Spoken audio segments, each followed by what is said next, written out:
어, 이 법률안에 대해서만 얘기하시고 다른 거 얘기하지 않으셨으면 좋겠습니다.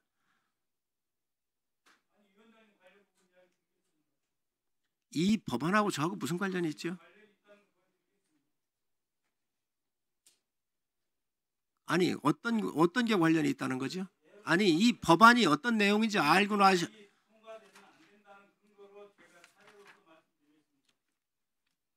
아까 7분을 드렸는데 엉뚱한 걸 얘기를 하셨잖아요.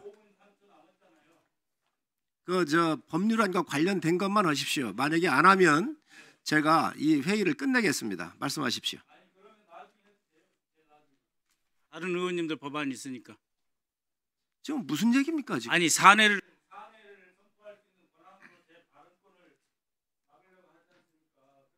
발언권을 아니 그러니까 법률안에 관련돼서만 얘기하시라는 거예요. 그래야 이게 회의가 진행이 될 거 아니에요.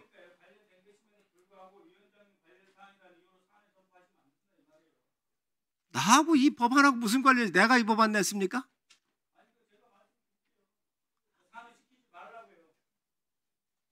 회의를 방해하지 마세요. 회의를 아까 회의 방해한 거 하신 거잖아요. 자, 하영 의원님 가만히 계시고요. 자, 이 법안에 대해서 그러면 이 법안을 이게 1번 항이죠. 자, 1번 법안을 제일 뒤로 빼도록 그렇게 하겠습니다. 이 때문에 잠깐 확인할 게 있어서. 네, 그리 하십시오. 예, 지난번에 제가 탄약 계엄 때 탄약 불출에 대해서 한번 말씀드리고 우리 직무대행의 답변이 있으셨습니다. 당시 보면은 부대가 출동하면서 탄약이 불출된 게 이게 민간인과 그것도 이제 상대가 비무장이잖아요. 헌법기관에 들어간 거고. 제가 100번 양보해서 12.12 같은 경우 상대가 무장됐을 때 뭐 그것을 제압하기 위해서 그 탄약이 이제 실탄이 불출된 거는 이해하겠어요. 근데 이제 누가 봐도 민간인이고 헌법기관이고 사실 군인이 들어가면 안 되는 곳에 실탄까지 불출돼서 들고 들어갔단 말이에요. 그러면 이게 보면은 그 당시 들어간 군인들 이야기는 계엄군 이야기는 훈련인 줄 알고 왔다. 도착해 보니까 국회다. 그럼 첫 번째는 의문이 가는 거는 당시 정보사령부에 의하면 계엄사령관이 계엄 시에는 계엄사령관이 탄약 불출권이 가지고 있다고 그래요. 근데 이것도 법안이 좀 애매한 것 같아요. 뭐 지금 재판 중이라서 이렇게 이야기를 안 해서 그런지. 그런데 이제 그러면 예하부대의 훈련이라고 속이고 일반 그 탄약을 자동으로 이제 불출돼서 갖고 나간 것처럼 한 것인지 이거 부대원들을 속인 거 아닙니까? 아니면 두 번째 이 간이 탄약고에서 가져갔단 말이에요. 정식으로 탄약고에서 불출되지 않고 그럼 이것은 기록에 남기지 않기 위해서 실제 500발 어느 부대는 500발 정도 580발 정도 불출됐다고 기록이 돼 있는데 실제는 뭐 몇만 발 가지고 나간 거 아닙니까? 간이 탄약고에서 가지고 나가서 그럼 이건 기록에 남기지 않기 위한 거란 말이에요. 그리고 세 번째 이게 경계태세 2급 여기 상황에 맞지도 않는 경계태세 2급을 발동하고 이거는 탄약 불출 준비 상태. 이것은 탄약을 무기고에서 꺼내서 부대에게 전달하지 않는 상태를 불출 상태라 하잖아요. 근데 이미 이것은 지급 상태였단 말이에요. 이게 도무지 이해가 안 가요, 저는. 그래서 민간인 대상의 헌법기관으로 대상으로 하는 여기에 예하부대원들을 훈련이라고 속여서 탄약을 가져가게 한 건지 아니면 실탄을 가져가기 위해서 간이 탄약고에서 기록도 없이 가져간 건지 상황에 맞지도 않는 경계태세 2급을 발동했는데 경계태세 2급이면은 탄약 불출 준비 상태여야 되는데 지급 준비 상태로 돼 있단 말이에요. 여기에 대해서 앞으로도 그렇고 지난 5.18 때도 이런 거 아닙니까? 근데 전혀 개선이 되지 않았잖아요. 이 부분에 대해서 저는 국방부가 좀 조사를 하고 개선이 돼야 된단 말이에요. 개선이. 그래서 이 상황을 국방부가 한번 면밀하게 검토 조사를 하고 이 부분에 이거 무슨 죄를 털기 위한 게 아니에요. 이거에 대한 뭔가 개선이 돼야 되지 않습니까? 5.18 이후에 전혀 개선되지 않았어요. 그래서 조사를 하시고 이 조사에 대해서 뭔가 개선점이 있으면 개선을 해야 되는데 그 관련된 사항을 저한테 좀 이야기를 해 주십시오. 예, 의원님 말씀하신 거 저희가 확인해서 다시 보고 드리고요. 또 저희가 지금 수사하고 같이 영역이 중복돼 있기 때문에 그런 그거는 영역에 이해합니다. 예, 침범이 안 되는 범위 내에서 저희가 확인할 수 있는 범위에서 조사를 하고 그런 내용들을 의원님하고 이렇게 보고 드리도록 수사가 하겠습니다. 끝나더라도 이후에도 이건 개선돼야 예, 되는 그렇게 거죠. 하겠습니다. 예. 네, 수고하셨습니다. 박선웅 의원님 5분 뭐 더 쓰시겠다고요? 아니 이 법안과 관련돼 있는 겁니까? 예, 5분 발언하시기 바랍니다. 자, 이 법안의 그 주요 내용 보면은 이 자료 7페이지 보면은 군복 또는 군용 장구의 제조 판매 허가를 받은 날로부터 1년 이내에 영업을 시작하지 아니하거나 1년 이상 계속 영업을 하지 않았다고 해서 이 판매 권한이나 이 판매업자의 권리가 취소되는 건 아니다 하는 것이 이 법안의 목적이죠. 예, 현행 법안은 그것을 취소하도록 돼 있는데 예. 그래서 정당한 사유가 있을 때는 유지하도록 해주겠다라는 게 법안 그렇죠. 개정안의 요지입니다. 그렇죠? 그러면 군용 장구에는 뭐가 포함됩니까? 그래서 뭐 지금 현재 군인들한테 개인에 지급되는 것부터 시작해서 모든 예. 것이 다 그 부류에 포함이 됩니다. 그렇죠. 군화도 포함되고 다 그렇습니다. 포함이 되는 예. 거죠. 뭐 헬멧부터 시작해서 장갑이나 기타 관련 개인이 쓸 수 있는 장구가 다 군용 장구에 포함되는 거죠. 예, 그렇습니다. 그러면은 군인 공제회에서 지난 1년 시니어 아미라고 하는 그 상품을 개발해서 15에서 23만 원에 판 것 기억하십니까? 판매를 한다는 예. 것이 제가 아니 그러니까 홈페이지다가 그 판매를 했는데 요게 1년만 하고 딱 판매가 중단됐어요. 시니어 아미 장구가. 예? 군인 공제에서 한꺼번에 사줬습니다. 한꺼번에 사다가 이제 시니어 아미에서 사시겠다 하는 분들에게 이거 팔았거든요. 근데 이 시니어 아미의 회장이 윤모 씨인데 이분이 우리가 존경하는 전 의원님, 성모 의원님의 최측근이에요. 이분이 하는 사업이에요. 그리고 그 존경하는 성모 의원님의 동생분이 위원장이시고 그래서 이 법률이 나온 거 아닌가 하는 의구심을 저는 가질 수밖에 없다. 그러니까 공동 구매해서 한꺼번에 사가지고 그리고 이미 한꺼번에 샀으니까 납품한 시니어 아미의 윤모 회장이 예를 들면 판매한 거잖아요. 그 다음에 1년 동안 중단했다가 또 판매를 할 수 있게 길을 열어주시는 거 아니냐 이거예요. 의원님 이거 정부에서 발의한 법안이고요. 그러니까요. 예, 정부에서 발의했는데 이 위원장하고 군용 상의 장구에 없어요. 관련된 업체분들이 사실 다 중소기업이고 어려운 분들입니다. 예. 그래서 사정상 이것을 허가를 받고도 사업을 못해서 1년이 지나면 자동으로 또 사업이 취소되는 이런 문제들이 그렇죠. 제기가 돼서 정부 차원에서 예. 정당한 이유가 있을 때는 연장해 주자는 차원에서의 접근이었는데 그렇죠. 지금 이것이 뭐 그렇게 연결될 사안은 아닙니다. 아니 그러니까요. 장관 직무대행께 그래서 질문 드리는 거예요. 우리 중소기업하고 이 군용 장구를 사업을 해서 돈을 번다는 게 쉽지는 않잖아요.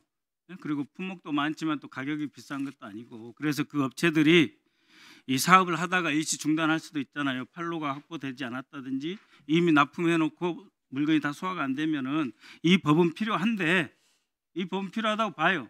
다만 의혹을 제기 드리니까 이용빈 기조실장께서든 확인을 하세요. 정재관 그 군인공제 이사장 쪽에 확인을 해가지고 그 시니어 아미 장구 1년 동안 15에서 23만 원을 팔고 일시불 한꺼번에 목돈으로 비싸게 사가지고 이런 것이 없는지 확인을 하시라 이거예요. 예, 제가 그 내용은 확인해 보겠습니다. 네, 이상입니다. 예. 네, 박선우님 수고하셨습니다. 뭐 저하고 관련돼 있는 것처럼 얘기를 하시는데 참 안타깝습니다. 자, 회의를 마치도록 하겠습니다. 사내를 안규백 의원님, 예, 안규백 의원님 말씀하시죠. 우리 장관 대행님 잘 오고 계시죠? 네, 여러 가지 어려운 가운데서도 그래도 중심을 잡고 계신 것 같습니다. 평가합니다. 그 지난 12월 9일 날 12월 9일 날 김현태 특임단장은 전쟁기념관 앞에서 인터뷰를 합니다. 네, 이날 김 단장이 그 인터뷰를 하면서 허가를 받았습니까? 아니면 장관께서 지시를 했습니까? 예, 뭐 허가받지 않았습니다. 또 지시를 했습니까? 지시한 적 없습니다. 그 당시에 우리 김현태 단장은 707 부대원들은 모두 피해자다. 전 장관한테 이용당한 가장 안타까운 피해자라면서 울먹이는 상황을 보셨죠?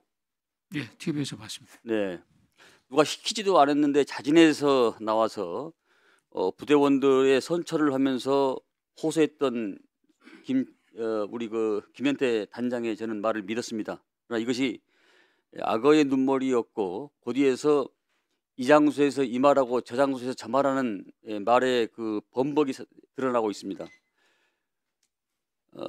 707 단체 텔레그램 그 대화 내용이 공개됐습니다. 보셨죠?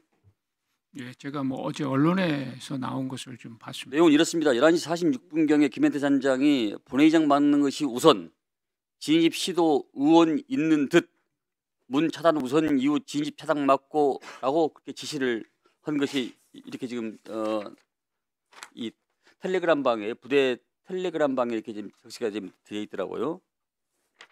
그러니까 국회의원 집회를 막고 가로막고 계엄을 방해를 했던 명백한 저는 이게 물적인 증거가 공개됐다고 봅니다.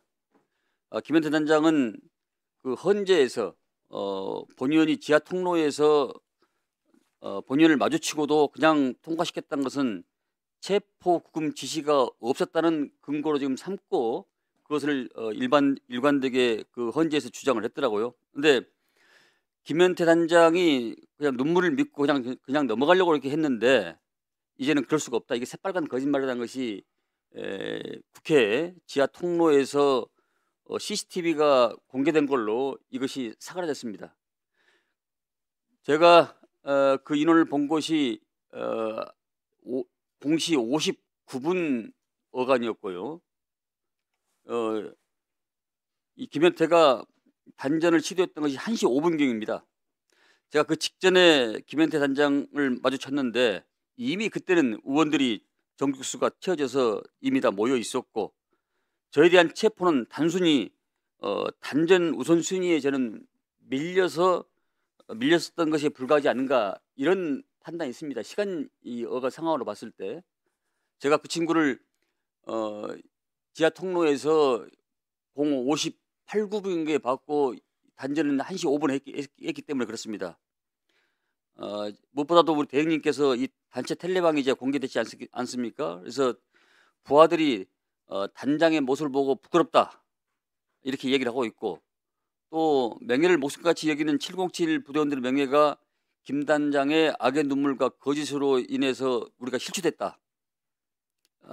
이 친구를 이런 자를 그대로 두면 되겠습니까? 대한민국 최고의 참수부대 707 부대원들의 지금 사기가 어떻게 되겠습니까? 저는 모든 국민 앞에서 또 국회에서 헌재에서 대국민 기만 행위를 한 이런 자를 아무런 문제의식 없이 그대로 둔 것은 상당히 심각하다. 저는 적극적인 대처 방안이 요만된다라는 것을 말씀을 드립니다. 왜냐하면은 이 젊은 친구가 이 대령이 젊은 친구가 국회 앞에서 한 이야기 다르고 국방부 앞에서 한 이야기 다르고 헌재 앞에서 한 이야기 다르고 가만히 있어봐. 내가 얘기하고 있으니까. 이 보니까 이게 지금 한 5번 4번 이렇게 이 번복이 지금 돼가고 있어요. 이 군의 명예를 위해서도 이런 친구를 반드시 저는 문책을 할 것을 요청을 드립니다. 그리고 오늘 그 법안과 관련해서 이 개헌법은 재정법이 아닙니다만은 약 60여 건이 지금 발의가 돼 있어요. 그래서 저는 우리 이 위원장님께 이 60여 건의 법안이 발의됐기 때문에 개헌법에 관련해서 재정법이 아니지만 됐기 때문에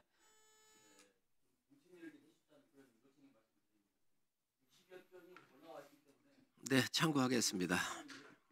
네, 아까 참고하겠습니다. 아까 의원님들께서 의사진행반을 요청을 하셨는데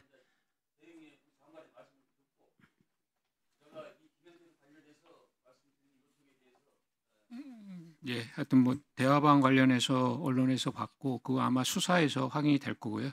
사실 이번 관련된 사태에 있어서 제가 장관 직무대행으로서 관련된 조치들은 엄중한 사안이기 때문에 기소를 전제로 기소가 된 사람은 제가 인사적 조치를 다 한다라는 원칙을 가지고 지금 일관되게 하고 있습니다.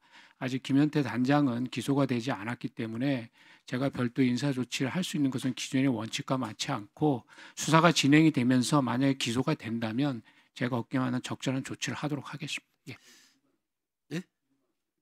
많이 쓰셨어요. 많이 쓰셨어요. 정리 여기서 정리하시죠. 예. 예. 아니 많이 드렸어요. 저 아까 의사진행 발언을 요청하셨는데 강선영 의원님 의사진행 발언 하시고 임종덕 의원님 하시고 백선 의원님 마지막으로 하고 산의하도록 하겠습니다. 2분 드리겠습니다. 지난 2월 13일 민주당이 35조 원 규모 추경안을 제시했습니다. 민주당이 추경안을 민생 회복과 경제 성장을 위한 것이라고 주장하고 있습니다. 불과 2달 전에는 민생 회복과 경제 성장을 내팽개치고 증액안을 제대로 심의조차 하지 않고 헌정사상 최초로 감액 예산만으로 강행하고 결국 정치적 목적을 위해서 추경이라는 방식으로 뒤늦게 예산을 처리하려는 것에 불과하다고 저는 생각합니다. 이번에 민주당이 발표한 추경안 내역을 보면 국방 예산에 한정해서 보면 단기복무 장려금, 훈련 간부 급식비, 기본급식비 증액이 포함되어 있습니다. 이 예산들은 지난해 예결 소위와 국방위 예산 심사를 다 통과를 하면서 여야가 합의돼서 증액안을 통과시킨 것입니다. 하나씩 살펴보면 단기 복무 장려금은 162억 증액, 훈련 간부 급식비 695억 원 증액, 그다음에 기본 급식비는 2,202억 원이 증액되도록 지난번에 다 회의해서 여야 간에 합의됐는데 이것들이 독단적으로 감액 예산만을 의결시키면서 반영되지 않았습니다. 만약에 그 당시에 정상적으로 처리되었다면 지금 추경안을 편성해야 할 필요는 없었다고 생각합니다. 지난해 처리했어야 하는 예산들을 모으고 거기에 지역화폐 예산을 끼워 넣어서 결국 이번에 민생회복 추경안이라고 간판을 바꿔다는 것입니다.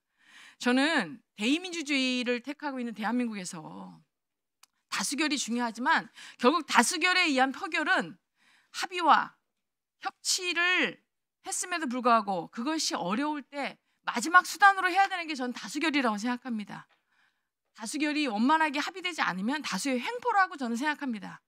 이것이 대통령이 지난 비상계엄 선포 이후로 밝힌 야당의 예산 삭감의 문제점도 하나에 포함되는 이유라고 할 수 있습니다. 지금이라도 지금 오늘 법안 소위를 한다고 해서 저는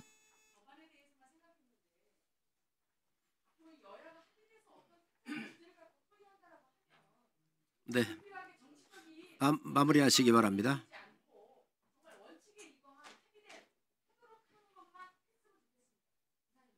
네, 임종덕 의원님 발언해 주시기 바랍니다. 예, 하십시오. 5분을 주세요. 예. 5분을 주세요. 예, 5분 드리겠습니다. 예. 아니 허영 의원님 좀 아니 제가 지금 받았잖아요. 자, 다른 기회를 제가 미리 먼저 다 정해져 가지고 하고 말씀드렸잖아요. 있는데 그걸 하고 합시다. 예, 발언하시기 바랍니다. 장관 직무대행님, 예. 방금 안규백 의원께서 707단 대화방과 관련해서 질문을 하셨는데 이 관련된 사항을 사전에 보고를 받았습니까? 제가 뭐 보고받은 바 없습니다. 방금 말씀하신 내용이 사실이라면은 이것을 확인하기 위해서라도 내일 열리는 국조특위에 증인 출석을 요구하고 또 김현태 단장이 나와서 사실관계를 확인하는 게 필요하다고 생각하는데 어떻게 생각하십니까? 예, 뭐 그것은 뭐 국조특위에서 뭐 선정을 해서 해야 될 일이라고 생각합니다. 지난주 제4차, 5차 청문회 증인 채택을 하는 과정이 있었고 이 과정에서 민주당은 여야 공이 추천했던 김현태 단장을 일방적으로 증인해서 제외를 했는데 알고 계시죠? 그때 있었죠? 예, 같이 국조에 있었기 때문에 들었습니다. 예.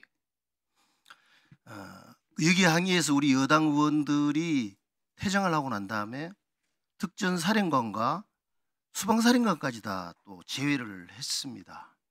지금 김현태 특임단장이나 곽종근 특전사령관의 발언과 관련해서 회유가 있었네 없었네, 가스라이팅이 있었네 없었네 하는 부분들이 첨예하게 지금 갈리고 있는데 이 부분과 관련돼서 국조특위에서 내일 반드시 저는 논의가 돼야 된다고 생각하고 증인 채택이 돼야 된다고 생각합니다.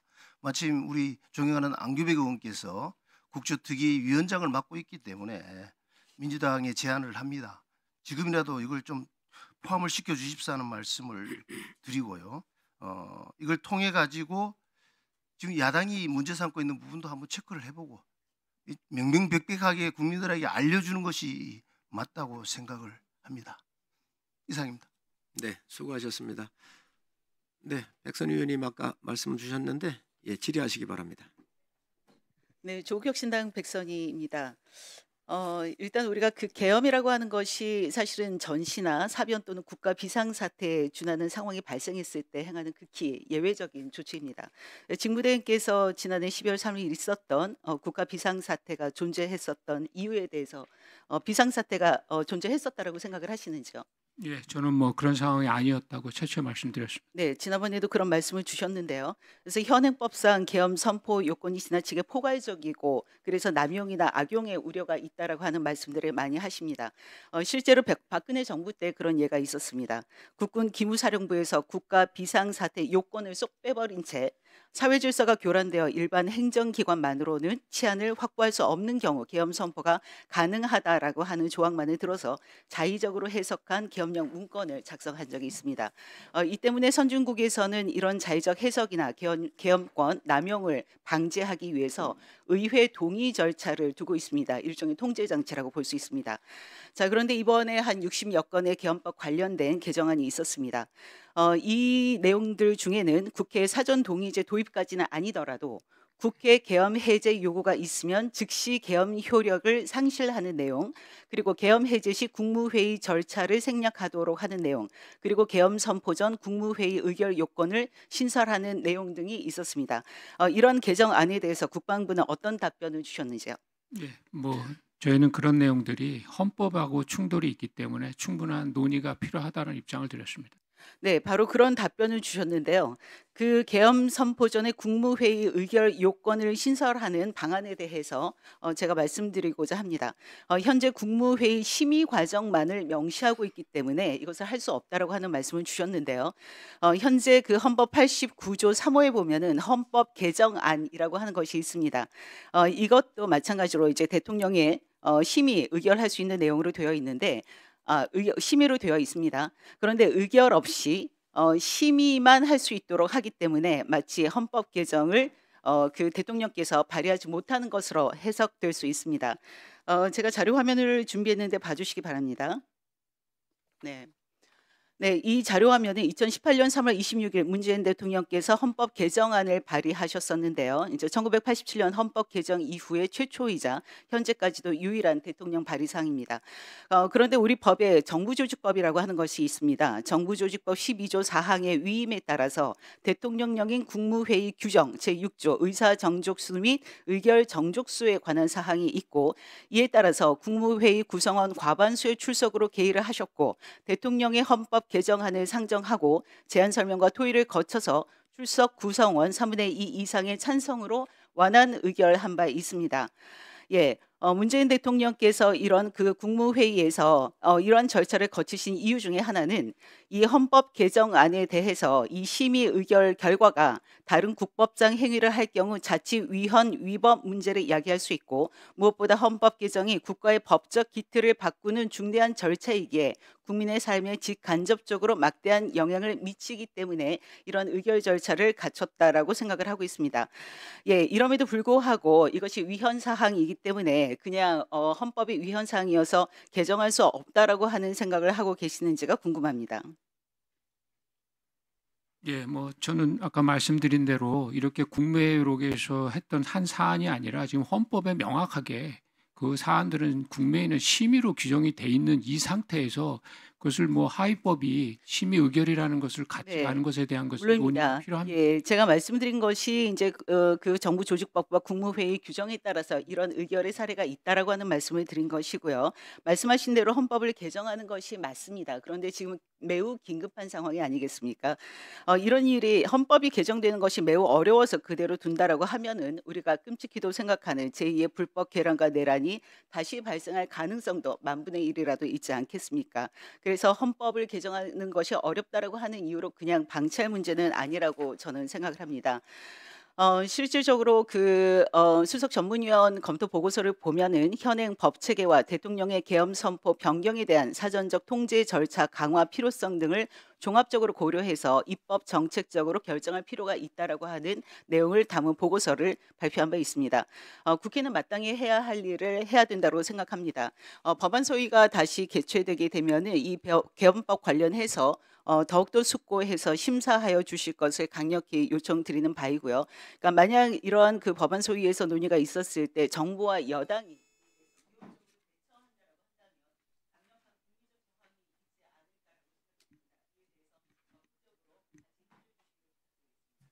예, 뭐 그렇게 하도록 저희가 소위 논의할 때 여야 의원님들하고 같이 논의해서 개정안을 만드는 것으로 했습니다. 적극적으로 임하도록 하겠습니다. 네, 백선 의원님 수고하셨습니다. 허영 의원님 짧게 해주시기 바랍니다. 방금 강선영 의원께서 국회의 국방 관련된 장병들 및 초급 간부들의 처우 개선 비용에 대한 예산을 국회 민주당이 증액에 역할을 하지 않았고 삭감했고 이런 정말 허위 날조를 넘어서 망상에 가까운 주장을 하고 계십니다. 국회 예산결산특별위원회 위원도 아니면서 그동안에 국회 예산결산특별위원회에서 어떤 예산심의 과정을 잘 알지도 못하면서 여기 계신 김선호 권한대행께서 예결위 간사인 저한테 찾아와서 5천억 규모에 있어서 장병들과 초급 간부들의 처우 개선, 기본 급식비에 대한 인상에 대한 예산 증액 요구를 했습니다. 저는 이 상임위 과정에서도 그것은 반드시 필요하다. 하지만 대통령이 그 필요성을 인정함에도 불구하고 기재부가 애초 예산을 편성하지 않은 점을 누누이 지적하고 반영해 줄 것을 요청을 했었고 저는 예결위 과정 속에서 선도적으로 나서서 대정부 질문을 했었고 예결 소위 과정에서도 이 증액 요구를 했었고 그랬었습니다. 막판에 기재부가 그럼에도 불구하고 예비비 복원 그다음에 특활비 복원 이외에 증액에 대한 아무런 안을 제출하지 않은 것입니다. 현 정부가 제출하지 않은 것입니다. 더 나아가서 국회는 예결위 과정 속에서 3일 동안이나 증액 협상을 했습니다. 하지 않은 것이 아닙니다. 이것을 마치 민주당이 이 처우 개선과 기본급식비에 대해서 증액 무산을 시킨 것처럼 허위로 편집해가지고 이런 날조 선동을 하는 것은 참으로 용납할 수가 없습니다. 그래서 제가 이것은 정말 있지도 않은 사실을 억지로 편집적으로 날조해서 하는 망상에 기반한 민주당 예산 사건 공사 이렇게 주장을 하고 있는 것입니다. 1분 더 주십시오. 마무리하시죠. 네. 아니 국민들과 장병 군인들에 대한 메시지 아닙니까? 자 여기서 마무리해 주시기 바랍니다. 충분히 시간 드렸습니다. 충분히 드렸어요. 그만하시지요. 이거는 한두 번 나왔던 이야기도 아니고 또 계속 치고받습니다. 지금 그래서 아니 그만 좀 하시죠. 왜냐하면 의원님들 회의 이제 그만 저한테 추미애 의원님도 법안과 관련돼서는 다 마무리가 됐잖아요. 김병주 의원님 충분히 제가 다 기회 많이 드렸고 그걸 이제 위원장한테 좀 따라주세요. 제가 충분히 다 드렸다고 생각을 합니다. 자, 의원님 여러분 그리고 관계관 여러분 수고 많으셨습니다. 회의를 마치도록 하겠습니다. 다음에 하시죠. 산회를 선포합니다. 계속 간다고요. 계속.